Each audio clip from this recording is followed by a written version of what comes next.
বিল্লাল ভাই সে ইতিপূর্বে ম্যাজান গলিতে ছিল, ডিকে সাহার গলিতে। এখন এখান থেকে সে চলে আসছে, এখন মানিকনগর কুমিল্লাপট্টি নামক একটা জায়গা রয়েছে, সেখানে সে আছে। সে সুস্থ ছিল আগে, খুব সবল থাকার কারণে তার পরিবারে কোনো সমস্যা হয়নি। সে তার পরিবার নিয়ে খুব ভালো ছিল, যতটুকু ভালো ছিল। তবে এখন অবস্থা হচ্ছে সে প্যারালাইজড হয়ে গেছে, সে ঠিকমতো কথা বলতে পারে না। তার এক হাত সম্পূর্ণ প্যারালাইজড এবং ডান পা সম্পূর্ণ প্যারালাইজড।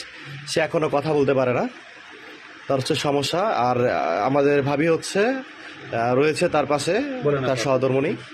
আমাদেরকে একটু সাহায্য করেন, আপনারা সহযোগিতা পাইলে আমার হাজবেন্ড সুস্থ হয়ে যাবে। এখন তার কথা হচ্ছে তার ফ্যামিলিকেও দেখতে আসে নাই, তো এখানে আমাদের ফাউন্ডেশনের কিছু সঙ্গী সাথী রয়েছে, তো তারাই মূলত এখানে আসছে। আইসা যতটুকু সম্ভব হয়েছে আমরা তাদের সাথে আছি, তাদেরকে দেখতেছি। ইনশাল্লাহ আপনারা সবাই তাকে সাহায্য করবেন, সে যাতে ভালোভাবে চলতে পারে।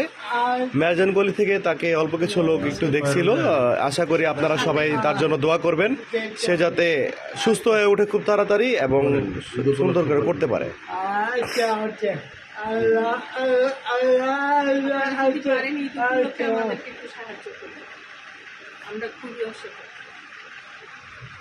বিলাল ভাই বলেন কি?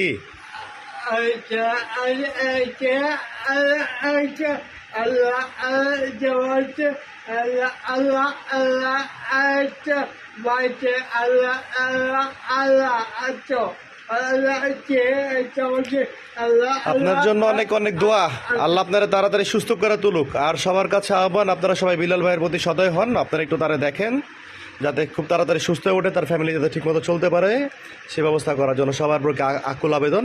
আপনাদের আর কিছু বলার আছে? আমাকে যদি একটু চাকরির ব্যবস্থা করে দিতে হয় তাহলে মনে করি খুবই ভালো। আচ্ছা, ঠিক আছে।